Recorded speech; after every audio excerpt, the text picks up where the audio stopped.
నమస్కారం సుప్రభాత గంటారావానికి స్వాగతం. ముందుగా ప్రధానాంశాలు. తీవ్ర నేరాల్లో అరెస్ట్ అయిన పీఎం సీఎం మంత్రులను తొలగించే బిల్లులు లోక్సభలో నేడు ప్రవేశపెట్టనున్న కేంద్రం.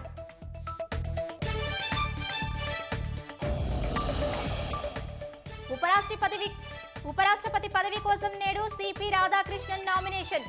పాల్గొననున్న ప్రధాని సహా ఎన్డీఏ పాలిత రాష్ట్ర సీఎంలు.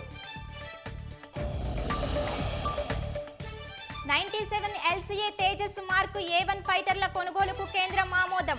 వింగ్ 21 కు ప్రత్యామ్నాయంగా వాయుసేనలో సేవలు. జస్టిస్ పీసీ ఘోష్ కమిషన్ ఇచ్చిన నివేదికను రద్దు చేయండి.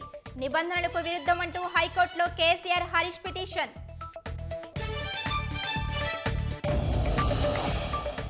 కీలక ఖనిజ రంగంలోకి సింగరేణి. బంగారం, రాగి గనుల అన్వేషణకు దక్కిన లైసెన్స్.